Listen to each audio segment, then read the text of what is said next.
EDIC Part 1 and Part 2 students. Today's class is on acute kidney injury and it will be taken by Dr. Ranajit Chatterjee. He is the HOD Critical Care Swami Dayanand Hospital, Delhi. So, sir, now I hand over the class to you. You can take the class. All right. So how many of you basically are EDIC 1 and EDIC 2 participants? How many of you are EDIC 1 participant? EDIC 1, EDIC 2? EDIC 1. So basically, you may be EDIC 1 or EDIC 2. Ultimately, what happens basically, when you go for this exam, EDIC 1, obviously are theoretical questions, A type and K type. But EDIC 2 is now, obviously, they'll give you a case scenario and you have to move on. Basically, the application of EDIC 1 will be there on EDIC 2. That one is there. And if you have a clear idea about any subject, for example, if I'm going to discuss to the acute kidney injury, and you will see that more or less I'll try to discuss everything, how they move on from one subject to the another, because and you don't have much of abstract thinking here. There is in EDIC 2 especially. The reason becomes because if you are directly questioned by the examiner, he can move from one subject to the other. But here you have some specific questions that will be given. You have to give specific answers. So more like a robotic type of examination.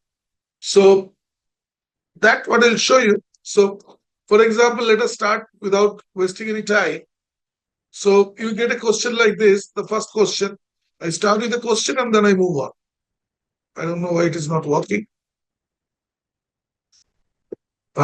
So, for example, can you see the question? Yes. Can you see the question? All right. Definition of AKI does not include increase in serum creatinine by 0.3 milligram per DL, by 1.5 times the baseline in 7 days, and less than 0.5 ml per kg per hour 6 hours. So 48 hours, from 6 hours to 7 days. So, or increase in serum creatinine by 0.3 milligram per DL over 72 hours. So which one is wrong? It's very easy. You know, D the answer wrong. is yes, right. So we know the definition of acute kidney injury. Either rise in serum creatinine by 0.3 milligram per DL, rise in serum creatinine by 1.5 times, or urine output less than 0.5 ml per kg per hour. This definition will help you every time when you give the exam, but obviously they will not give you such a simple question. They will give question like this. They will expect that you know all the classifications of AKI, so they will give you they may ask you the 3 classifications are there. I'll come to the classifications. So these are the classifications: the rifle, the Acute, and the KDIGO. Rifle came in 2004, the Acute in 2007, KDIGO basically in 2012. We are still continuing with this, but there are some changes that has come. I'll show it to you afterwards. Now see, when rifle came, the rifle together 5 parts, divided the AKI stage into 5 parts: risk, injury, failure, loss, and end stage development. So if you see the angle of the rifle, it was very wide. It started from risk, injury to failure. This is the AKI part. Slowly it drifted itself to the AKD of the CKD. And they also took GFR as a criteria here. So increasing the rifle took GFR as a criteria. Acute removed the last 2 stages. They only stick to the AKI part. And KDIGO, the smart one, they combined both of these two. And ultimately, they only kept GFR at stage 3 only for patients less than 18 years of age. Otherwise, glomerular filtration rate was omitted from the classification and the staging of AKI. So staging of AKI, we only use two biomarkers, creatinine and urinol. So on the basis of this, they will give this type of questions to you. I'll come to the questions. So regarding rifle classification of AKI, E represents early renal disease. This is right or wrong? So this is E is end stage renal False. disease. False. Kidney failure can be diagnosed by urine output alone. Yes. Yes. Criteria for risk is highly specific. Now see, if you see here, by the side rifle, see in risk, in the right side, you see it's written high sensitivity. When you come to failure, it is written high specificity. So you cannot miss this. So they have asked from there. So criteria of risk is highly sensitive. So that is also false. And serum creatinine is accepted as the index of glomerular function naturally. So that is true. So this, you will get a Q type question like this. Or you can get a Q type question like this, AKI ISO in that is in AKI ICU. Hypovolemia is the commonest cause of AKI in ICU. Do you agree with this? No. False. Or you don't agree, right? Mortality is not significantly different between ICU patients with or without AKI. Obviously, this is wrong. The prevalence of RRT in ICU is around 65%, and the vast majority, 86% survivors are dialysis dependent. So this is also, everything is more or less false here, isn't it? So the prevalence of the RRT in ICU is not 60, it's very high, it is written. Of the 30 to 50% of the patients who are moving towards AKI, running from different ICUs, hardly 10 to 15% land up in RRT. And the vast majority of the survivors are dialysis dependent. The vast majority of the survivors are dialysis independent rather than dialysis dependent. So, and hypovolemia, it is not hypovolemia, but sepsis is the commonest cause of AKI in ICU. Or you can get a combination of these questions like rifle, akin, and KDIGO. Which statements are most appropriate?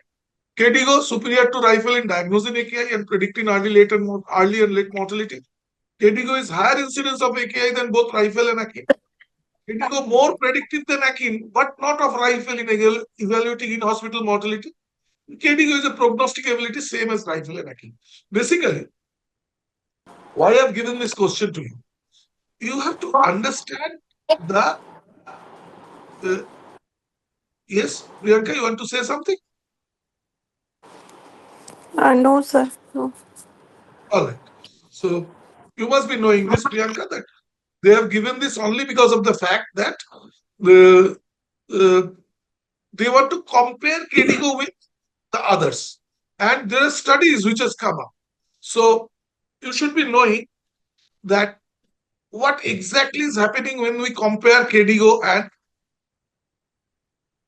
others. For example, KDIGO is superior to rifle in diagnosing AKI and predicting early and late mortality.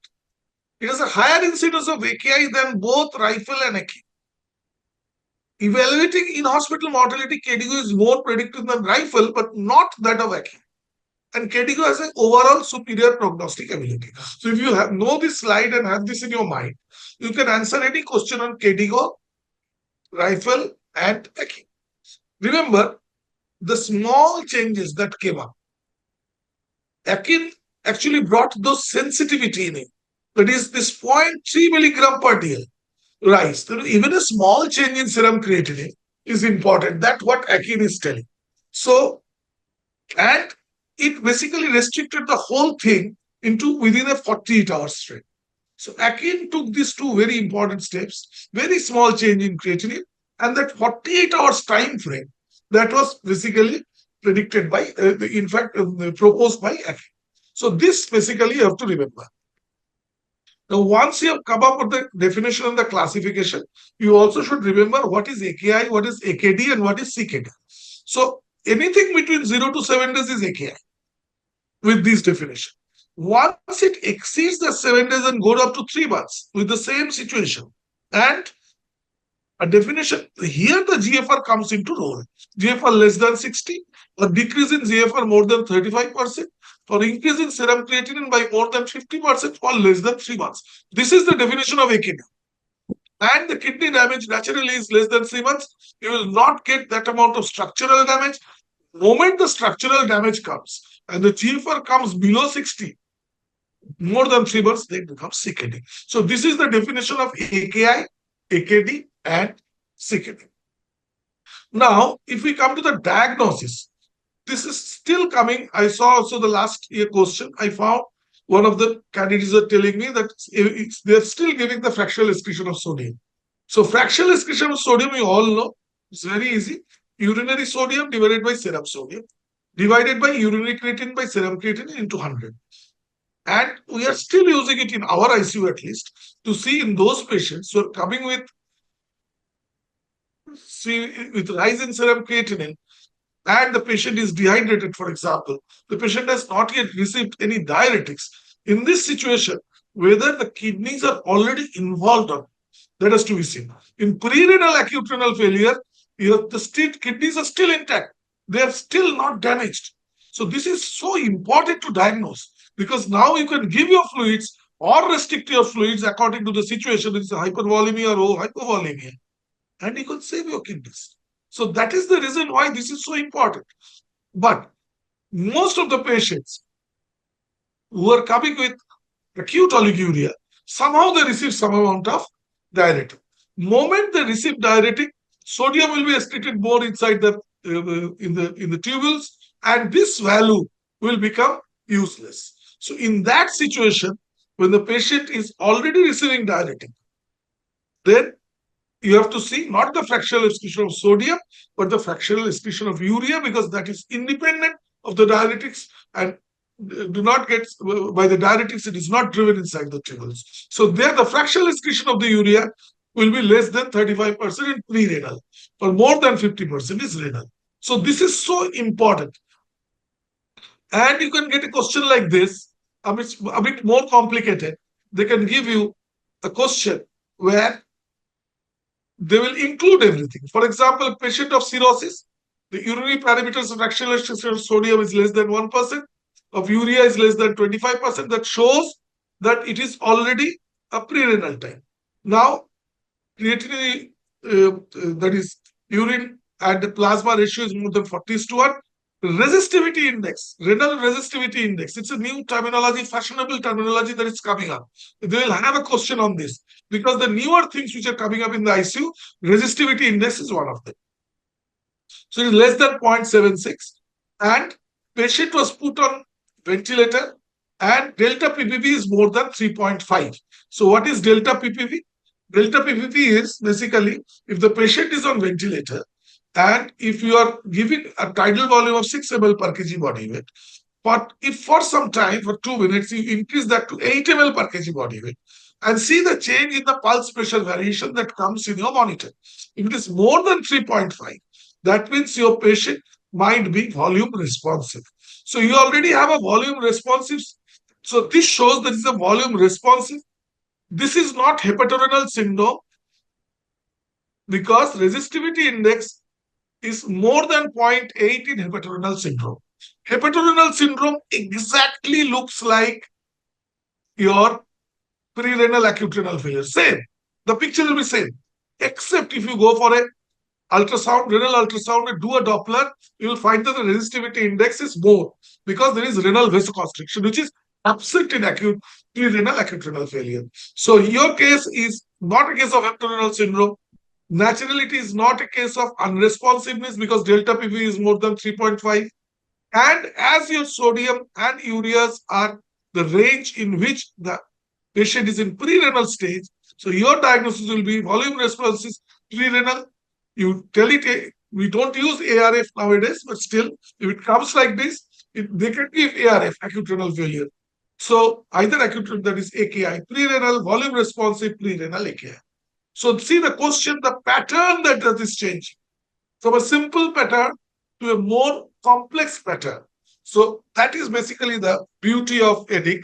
They will give this type of questions, and you have to, if you know the subject overall, you can answer them. Now we are now in the diagnostic part. All right, I'll come to that. So we are back. We know how to diagnose it, and obviously by the bedside, we do the furosemide stress test. And here, normally we give, if the patient, there are two very important things in furosemide. One is the patient should be euvolemic or hypervolemic, not hypovolemic. And the patient should also be hemodynamically stable. So only in these two stages, we can use the furosemide dose of 1 milligram per kg if the patient has not received any diuretic. If the patient has already received diuretic, we have to give 1.5 milligram per kg, and you have to wait for the urine output to see if it is less than 200 ml over 2 hours. If it is less than 200 ml over 2 hours, the patient is in severe AKI. And this always helps in AKI treatment, because I know that my patient is moving towards severe AKI. It gives me a prediction I might have to start my renal replacement therapy very early. So these are the explanations of every single of the that is the questions that has been given to you and the options that has been given to you. And if you don't know this subject, you cannot answer this one. So similarly, regarding diuretics, remember, diuretics should not be used either for prevention or for treatment of AKI, except for volume overload. This is the bottom line. So it should not be used in AKI with volume overload. It should be used. Yes, it should be used. It should not be used to prevent or treat AKI. This is also true. It should be used to prevent AKI, but not to be used for treating AKI. No, wrong. Furosemide stress test is done to assess the severity of AKI. This is also true. So, about diuretics, not to be used either to prevent or to treat AKI except for volume overload. And naturally, you know about the furosemide stress test. Now, we can go to this type of question. A bit again a complicated one. While evaluating a 23-year-old female patient who is in the emergency department after a marathon. So they have given you that the patient is after a marathon. So that means the patient is naturally dehydrated. It was found that she is lethargic and hypotensive. Now, lethargic, hypotensive. Now, why they are giving you suddenly serum sodium? And see, they have also given you, I think, urinary sodium. So the moment you find serum sodium and urinary sodium, you should be sure that they are going to, and serum sodium and serum creatinine and urinary creatinine, you are sure I have to find out the fractional restriction of sodium here. And they are giving you the urinary osmolality. So they are driving you towards that, and also the serum osmolality. So the high serum osmolality and the urinary osmolality they have given. So here, if you see the ratio, you will find that the urinary sodium to serum sodium to urinary creatinine to serum creatinine, the ratio goes more than 1%. So that is the reason the patient after marathon, lethargic hypotensive, as the depletion is so much that even after the pre-renal, the tubules have started necrosing. So now the disease has spread from the pre-renal state to the renal state. That is basically the question. So you will get a question in a variety of questions like this. So we know the diagnostic criteria. I'm not going to that. I've already discussed this. Now, there are new biomarkers that are coming in. Why I have selected this biomarker? See, so when the patient comes, I will basically go for a, if I see this progressive increase in blood urea and creatinine, I'll take a good history. I'll see whether the patient is in oliguria or not. If the patient is in oliguria, I'll go with the pre-renal disease, whether it is a volume depletion or a congestive heart failure. If the volume depletion stage, how do you know that the pre-renal is a pre-renal disease? I can go for my fractional excretion of sodiums. I can go for a fractional excretion of urea. There are others also, like fractional excretion of uric acid, but best is the fractional excretion of sodium, the most sensitive and the specific. And then if the patient is already in the renal state, I'll go for an ultrasound. Normal size kidneys, I'll go for a simple urinary centrifuge to see the type of casts. If the patient is having a renal tubular cast, then tubular necrosis, eosinophilic cast, interstitial nephritis, red cell cast, either glomerulonephritis or multiple myeloma. So, or if you have an orthotoluidine test positive, then the patient might be in myoglobinuria. So, this is the basically how you go on. And the ultrasound with a smaller kidneys is a chronic renal failure, hydronephrosis, or a diabetic mellitus patient may come with a bigger kidneys. So, or a different size kidneys in both the sides. So, very simple way of the stepwise diagnosis of acute kidney injury. And the initial diagnosis is also obviously still late, is with creatinine and urine output, but we are in search of good biomarkers. Because by the time creatinine rises, around 50 to 60% of the kidney is gone. So, do we have something which can basically tell us that even before the creatinine is rising, my kidney is going into that state where I must be very much worried. Yes, my kidney now might face that damage. So, what is that? So, there are many biomarkers, but why I've taken this biomarker? This is basically tissue inhibitory metalloprotein multiplied by insulin-like growth factor binding protein 7. So, the urinary level of this is a very good indicator of whether your patient is moving towards AKI stage 2 or stage 3, 12 hours, your creatinine is still normal. So it is a cell cycle response. The moment the kidney gets some amount of injury, the cells, they start, the division of the cells stops. So moment it stops, these markers, they are getting secreted. And it is measured not in the serum, but in the urine. And the value more than 0.3 basically will tell you that the patient is going towards severe AKI within 24 hours. But certain things like proteinuria and hyperbilirubinemia, they basically interfere with these test results. So, the cell cycle arrest marker is the latest one. This is in the market. It is known as NephroCheck. And it is measured in the urine. Naturally, the value is more than 0.3, and the bilirubin, obviously, I told you, more than 7.2 milligram, the higher level of bilirubins interfere with these test results. Now, there are other markers also, like the NGAL. This is a 25 kDa protein secreted by the proximal renal tubules. KIM1, interleukin 18. And there are other stress markers like takeoff 1. This is the latest one that has come. So I've given this one. So IL-18 and proenkephalin, these are inflammatory marker of repair. So they might ask you which marker is what. They might ask you. And this is the new one. Epithelial growth, these factors, they are getting secreted. You go and read the ACCESS AKI trial and see the major kidney events that are going to happen. If you see the ratio of this epithelial cells that are coming in the urine to the ratio of the serum creatinine, go and read this one in ACCESS AKI trial, and you will find the answer to here. This is your homework. Go and see this. This is the latest one that has come. Go and see it in your house. Open in your computer and see the ACCESS AKI trial. And you should know about the decreased glomerular filtration rates. It is basically marked by serum creatinine and cystatin C, tubular function by fusamate stretches and fractional excretion of sodium, upregulated proteins that have been seen by cytoprotectins, KIM1, iron bindings like NGAL, cycle arrest by TIMP2, IBP7. So different type of factors, different type of markers are helping us in diagnosing acute kidney injury much earlier than serum creatinine. But we are still not sure. We are still not sure which one is to be used. So these are the different types of markers: markers of glomerular function, markers of inflammation, markers of tubular damage. You'll find it. When you'll get my lecture, you'll find my slides. So go and read them. They might be giving you certain questions from here. So I have already discussed these things about the TIMP2. Now this is the ACCESS AKI trial, which I was telling you.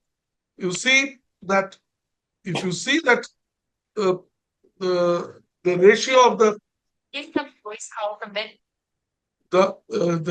ratio of serum creatinine to this epidermal growth factors which are coming up in the urine, if the ratio of epidermal growth factor to the serum creatinine at hospitalization and 3 months post-discharge, and the outcome of major adverse kidney events, what they have found? That urinary epidermal growth factors divided by serum creatinine, the ratio is a biomarker of distant tubular health with higher level associated with reduced major kidney events, major adverse events of the kidneys. So this is so important. So it is the latest one that has come. So that is the reason they might give you a question on this. So I thought I should discuss with you. This is also a very interesting one. They sometimes may ask, because this is a basic thing that we are doing, this is the urinary microscopic score. We take the type of casts that are coming up, and we do a scoring. And if the scoring is more than 3, which is mainly found in sepsis and is a sign of AKI worsening, and is one of the indicators that I have to start RRT here, and urinary NGAL is also significantly increased. This is a 2013 paper, but still many people are following this one by the urinary microscopic score. They can give you a question on this, or maybe in EDIC 2, you might get a question that what are the bedside parameters of how can you diagnose by the bedside, how the patient is becoming severe or not in terms of acute kidney injury. You can use this one.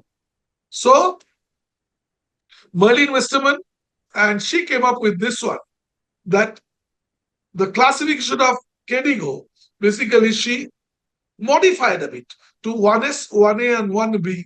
1S is those where everything is normal except the biomarker is positive. 1A is there where the biomarker is negative, but serum creatinine and urine output, either of them is either abnormal. And 1B is when both of them are abnormal, both biomarkers, serum creatinine and urine output. The same thing 2A and 2B, 3A and 3B. But the $1 million question is, which biomarker? Nobody knows which biomarker. So this is basically futuristic thinking given by my dear friend.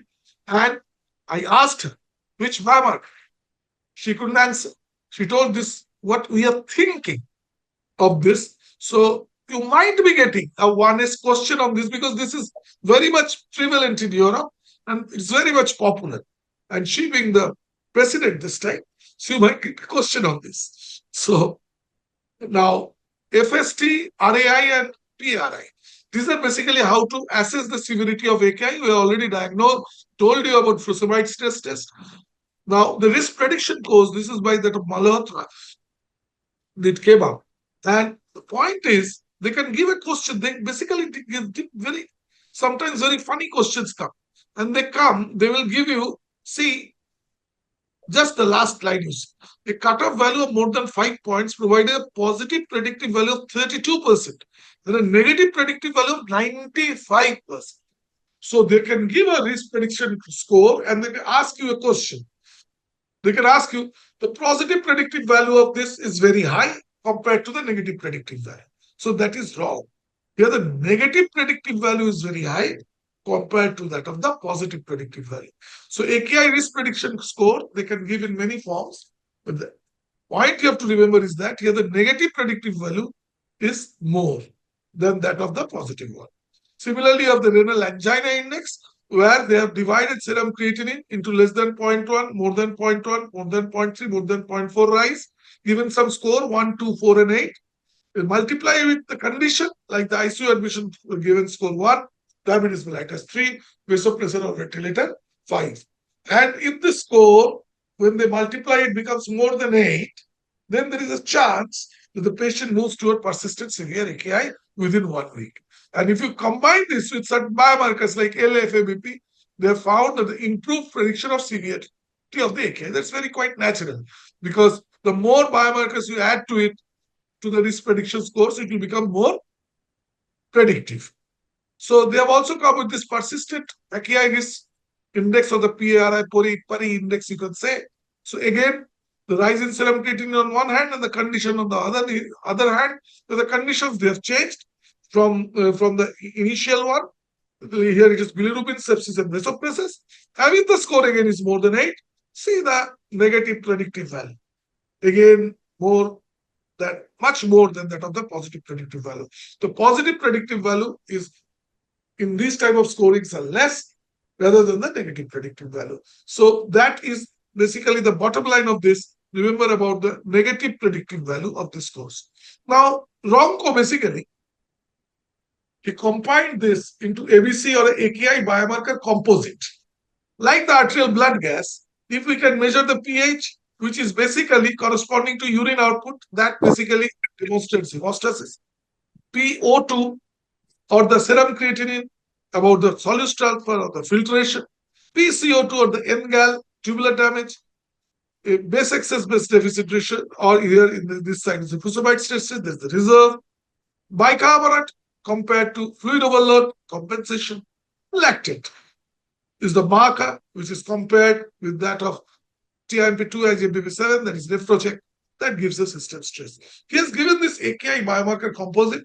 I don't know exactly how they can frame a question from here, but you should remember this by chance, because this is the latest one that is coming up. This is a 2021, but still it is basically well circulated in the kidney circles and the nephrology circles. So it might be coming up in any form. So I thought I should share with you. So regarding diagnosis of AKI, serum sensitive creatinine is a sensitive indicator. Urine output is a specific marker. Combining REI with LABPP, LFABP improves diagnosis of severe AKI, and a persistent renal acute kidney injury risk index more than 8 has a positive predictive value of 93.9%. Obviously, just the opposite. Serum creatinine is specific one, whereas urine output is more or less sensitive. And combining these two markers obviously improves the diagnosis of AKI. And Pari, I told you all these predictive scores have a very good negative predictive value rather than a positive predictive value. So you can get a question like this. So see how in details they can ask you. How in details you have to read the subject. Then only you can basically answer the questions. Remember, you are going for an exam which is a consultant exam for the consultant. It's not for the residents. They think that you are consultants and you will be behaving as consultants. So those behaviors are reflected in your answers. So now if you go to the prevention, I'll come to this one. Regarding serum level monitoring of aminoglycoside, the following statement is true. To be monitored every 48 hours in a single daily dosing, should be monitored every 48 hours in multiple daily dosing, does not need monitoring, and should be monitored every 72 hours in a single daily dosing. Important is, nowadays we obviously give serum aminoglycosides in single dosing, and if at all you are going to monitor, many people still, you will find in many places they're still using a multiple dose. If you are doing a multiple dose, you have to monitor it every 24 hours. Otherwise, you monitor it at 48 hours. So this is I'm not going into all these things. Nutrition, you must be knowing. The most important thing of nutrition is that in AKI, only in isolated AKI, the recommended calories that you have to give is around 30 kilocalorie per kg per day, equivalent to around 130% of the resting energy level. And you should not restrict your proteins. Here you have to give more proteins. Even with a CRRT, you have to go up to 1.7 gram per kg per day. So this is very important, and you have to remember this. Hepatorenal syndrome, why I'm stressing this one. Hepatorenal syndrome is only diagnosed in the presence of cirrhosis with ascites, with a serum creatinine more than 1.5 gram per day, absence of shock, absence of hypovolemia, absence of nephrotoxic medications, and absence of parenchymal renal disease, defined by proteinuria less than 0.5 gram per day, no microhematuria, and normal renal USG. All these criteria, when fits together, it is known as hepatorenal syndrome. It is not only the serum creatinine rise or the absence of shock, there should be absence of hypovolemia, absence of toxins, and absence of previous renal parenchymal disease. So this is important. We know the diagnosis. We know the treatment. We give on one hand, we give albumin. On the other hand, we use vasopressors.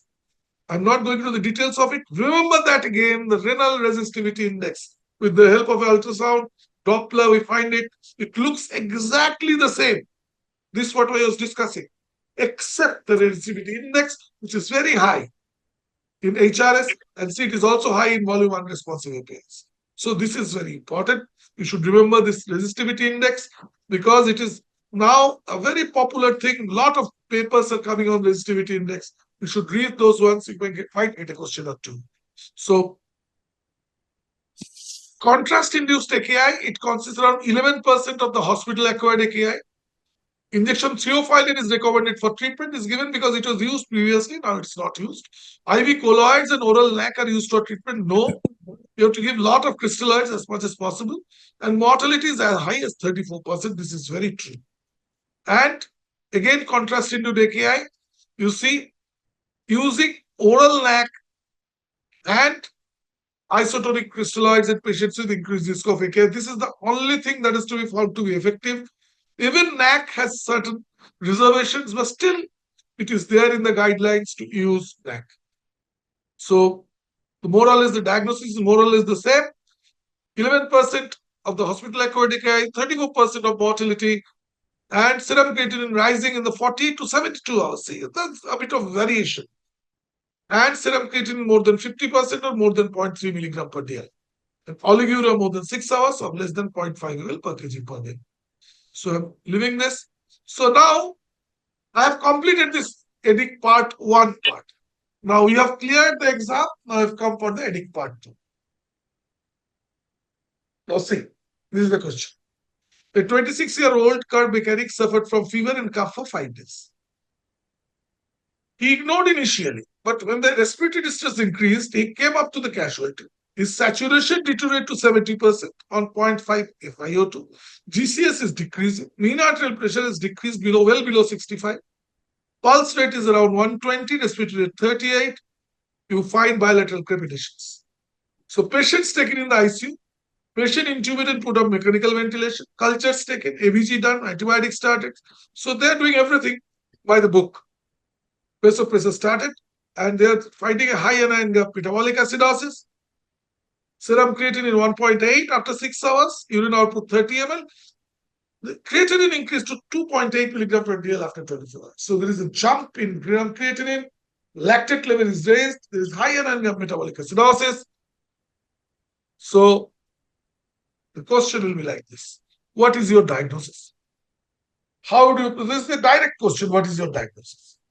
How do you proceed in this case? How do you decide on renal function? How do you proceed with RRT?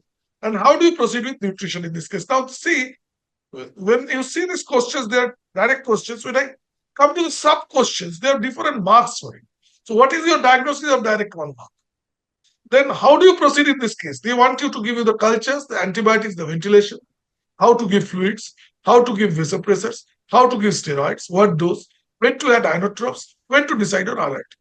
So, how to proceed in this case? We will give 1 mark each in this way. Maybe the marking is for everyone. But how do you decide on renal function? We have already read this one. So they are now asking it here. Investigations to rule out pre-renal versus renal, role of biomarkers, the bedside assessment of renal function. So how to proceed for RRT? Now they have come to RRT. Indications of RRT in this case. What is the modality specified? When to start? What dose? When to use anticoagulants? When to start? So now from sepsis management to fluid management to vasopressor management to diagnosis of AKI to management of AKI, everything is coming. And how to proceed with nutrition in this case? What about the antibiotic dosing? So they're completing the case by asking you all these questions. So what is your diagnosis here? This is a case of community-acquired pneumonia with sepsis with acute kidney injury, high anion gap metabolic acidosis with hyperkalemia, and perhaps the patient is in volume overload. Exactly. Fantastic. If you, Priyanka, if you just can classify the acute kidney injury. Classify. Obviously, we have to go for the classification. You are now a consultant. You just can't say acute kidney injury. You have to say acute kidney injury stage 3 by KDIGO classification. Okay, 2. You understand what I'm telling? So just, you have got the full marks maybe. The moment you say K, maybe they are asked, they want the, because here the creatinine increased to 2.8. So that comes into the stage? Stage In KDIGO? double. 2, isn't it? Yeah, stage 2. Yes, sir.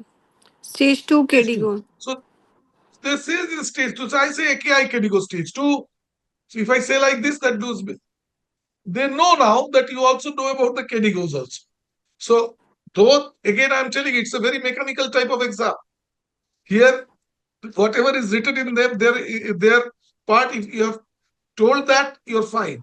But if you say that KDIGO stage 2, even a human being who is sitting there will have some amount of some amount of disturbance in his mind. Well, this girl or this boy know it better. We don't know whether it affects the number or not, but we'll try to explain it as precisely as possible. So, how do you proceed in this case? They may ask you, what about the cultures, antibiotics, and ventilations? So, you know that we have to take the cultures as soon as possible, start the antibiotics within 1 hour, and they might ask you about the ventilatory part, which that is what settings you have given them. If they ask you answer, that I'm telling you should be ready about it. How to give fluids here. So they have given fluids, how to give fluids. So they'll ask, how do you give fluids here?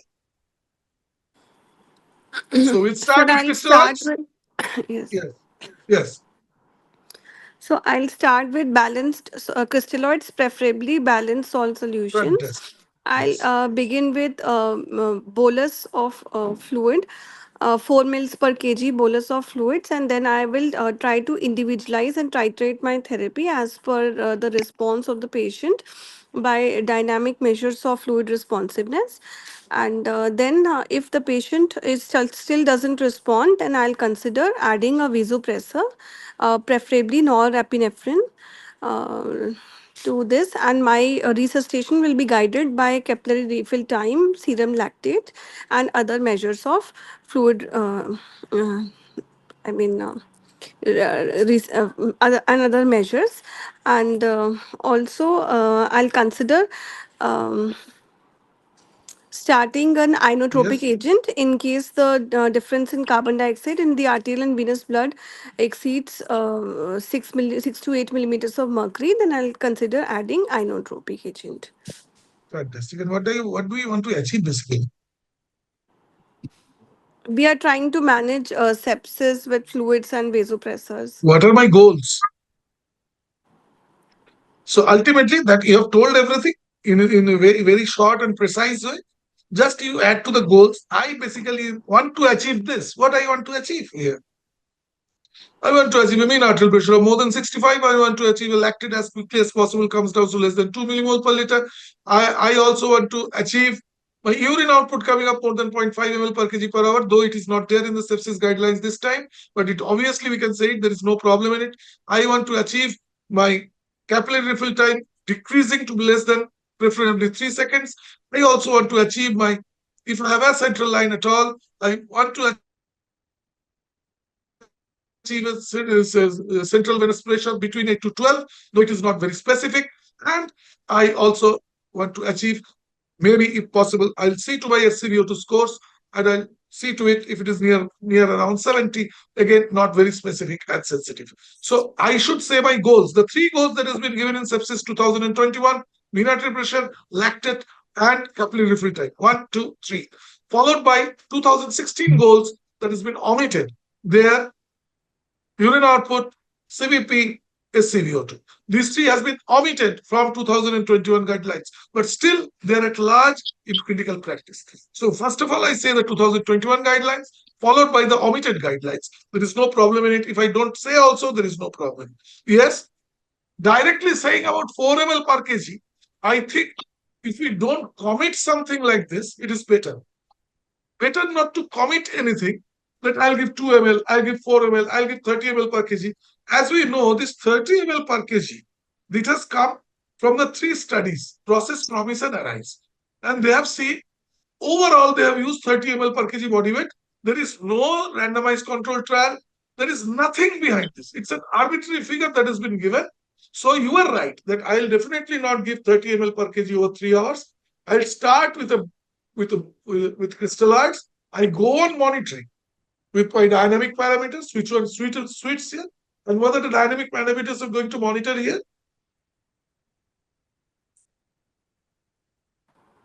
Pulse pressure variation, stroke volume. Absolutely not. If you utter here pulse pressure variation, you are basically trying to dig something very wrong for you. You can't do a pulse pressure variation here. Why? Why not? That is the reason I asked you. We should not be blind and telling all the things that we know. Your patient is in ARDS. Your patient is in low tidal volume ventilation. Your patient might be having arrhythmias. We don't know my patient. My pulse pressure variation is absolutely not a very good indicator in situation of low tidal volume ventilation. I should not use it. Even the delta pulse pressure variation, I see it, I will go for the other one before. What I say, I will not utter pulse pressure variation in the first go. That I want to tell you. Do not utter that.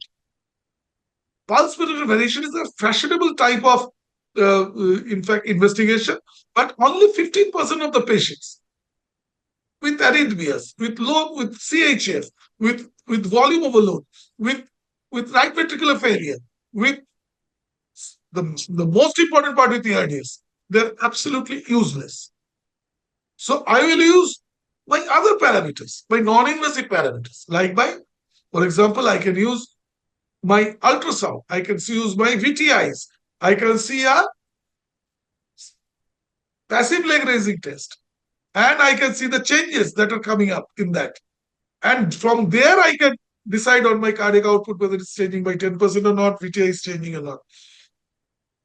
These are all given, but I don't think many of these fits into this case. So now I'm telling about my case.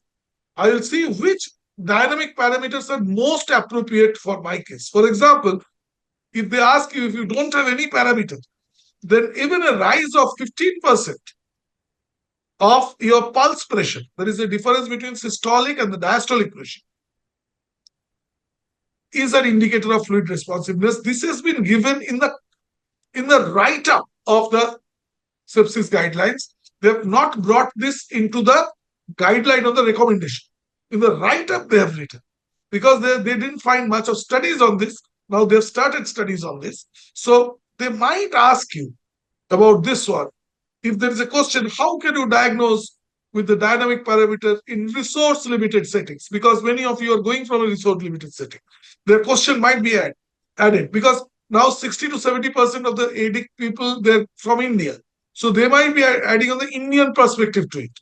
And so research limited settings, definitely I'll go for a PLR. I can see the changes that I told you. Also, I can see the change in the ETCO2. In 2013, you find a paper of 2013 in ICM. They have done on ETCO2, they have seen more than 5 to 10% rise in ETCO2 is also a very good marker of fluid responsiveness. Again, the change in temperature from the tip of the fingers to that of the mid-arm, that also will give a good, giving you an idea, more than 4 degrees centigrade.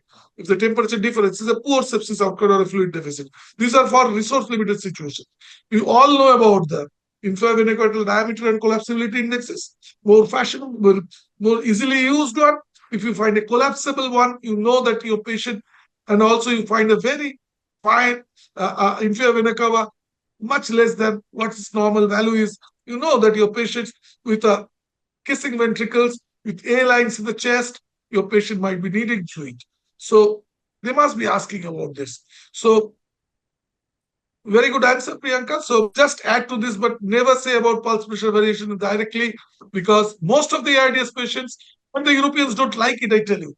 Especially if you tell pulse pressure variation, they will tell you that can you use pulse pressure variation in ARDS patients? So you have to say, yes, we can use it if I increase the delta pulse pressure variation can be seen, or you specify. I'll see the delta PPV from 6 to 8. I'll see the change in the pulse pressure in the monitor, and I can tell that there might be a change, but obviously in ARDS, it is not very helpful. So how do you decide on renal function? That has been discussed. Now, how to proceed to RRT? The indications of RRT in this case. What type of RRT? Which RRT? Because your patient is in, I think, mean arterial pressure is less, so hemodynamically unstable. So indications of RRT, obviously the creatinine is rising. There is metabolic acidosis. These are the two main, and the patient is in volume overload. These are 3 indications of RRT that I can find here. And which modality you want to use.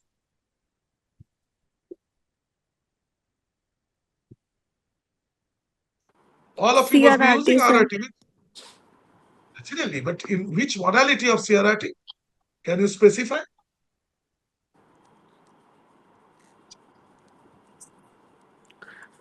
Scuff, because the patient is in volume overload, sir. But what about the metabolic acidosis and the creatinine? Will be taken out by scuff?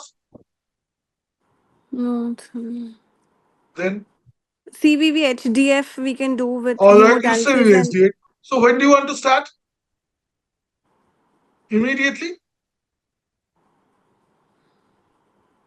Because yes. then you have to say, yes, my patient is in volume overload. My patient, you have to say like this, my patient is moving from the stage 2, it's nearing the stage 3 of AKI with volume overload, with metabolic acidosis. I might think of starting CVV HDF early. So what dose you want to start? 30 mils per kg per hour. Again, you can answer like this. I always say that better not directly give the numbers. You say that normally we start with a dose of 20 to 25 ml per kg per hour of effluent volume, complete the whole thing, of effluent volume of CVV HDF.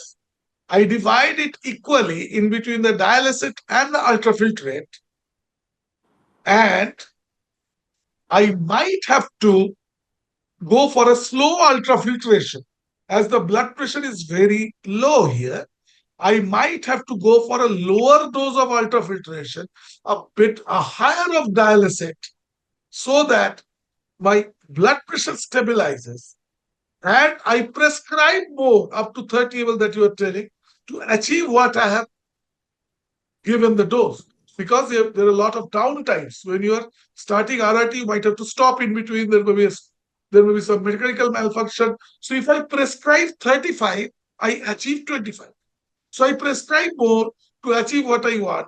I take a CVV HDF mode. I start with a low ultrafiltration, do a higher dialysate in the initial stages because the serum creatinine, urine output, and the serum creatinine and the metabolic acidosis will be taken care of the dialysate. But I have to add a bit of patient fluid removal along with this one so that that extra amount of volume can be taken up. So this is the negative balance CVV HDF that I'm going to do with a low ultrafiltrate rate, initial stages to stabilize the patient. Then I go up, but my overall dose will be around, hanging over around 20 to 25 ml per hour of effluent volume, So whether to use anticoagulants in this situation, we don't find any contraindication of anticoagulation here. So in order to save my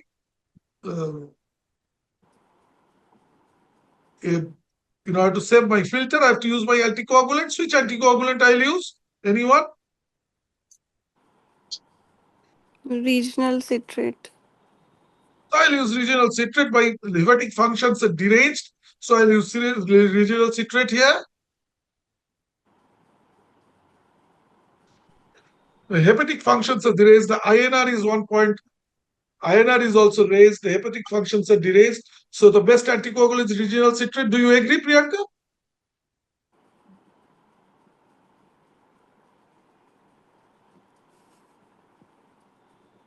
No.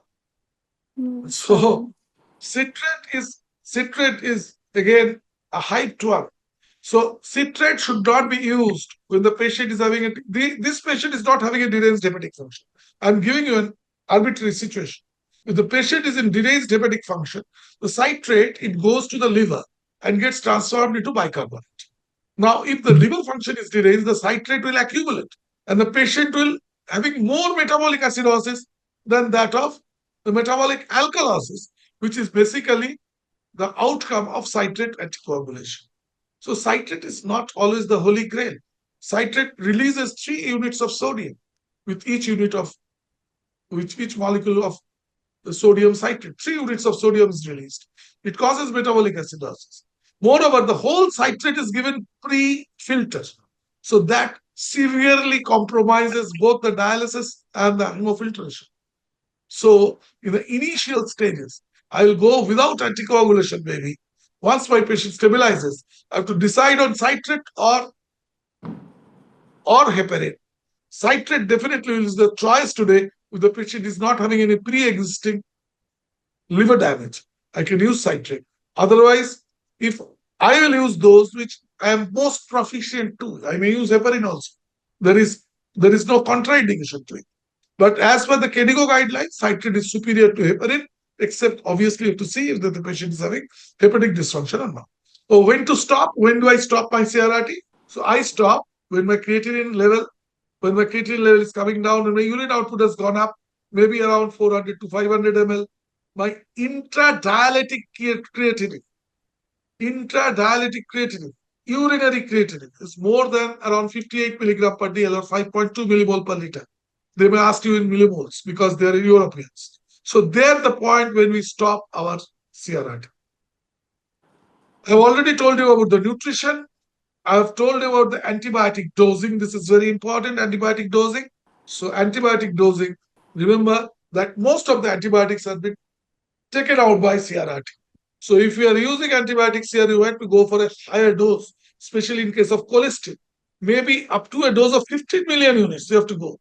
So remember, so the antibiotics are basically cleared by the renal replacement, ultrafiltration, and dialysis. So I will not compromise with my loading dose, at least for the first 48 hours. After that, if my CRRT, I'm stopping on my CRRT, I'll calculate my creatinine clearance.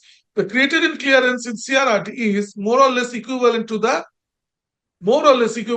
effluent dose. For example, if the dose is 30 ml per kg per hour, your creatinine clearance is approximately 30 ml per minute. So you can calculate your maintenance dose of antibiotics at least after 48 hours on the basis of that. At the initial stages, I will not decrease the dose of my antibiotics. So that basically comes to the end of this type 2 type of questions. There are so many things to be discussed, not possible within 1 hour to discuss. I have more or less discussed everything on acute kidney injury and continuous renal replacement therapy. And I hope if you have any questions, we can discuss them afterwards. If we get a time, we can discuss it. Thank you. Thank you so much. If you have any questions, you can ask me or we can call it a day. Today is Dhanteras, we also have to go for the marketing. In fact, that is the reason why I kept this class a bit early. So you have certain questions here. EDIC 1, all right. So people are giving their CVVHD, somebody has written. All right. If you have any questions, you can ask me very quickly. All right, no problem. So then thank you so much for your patient and kind hearing.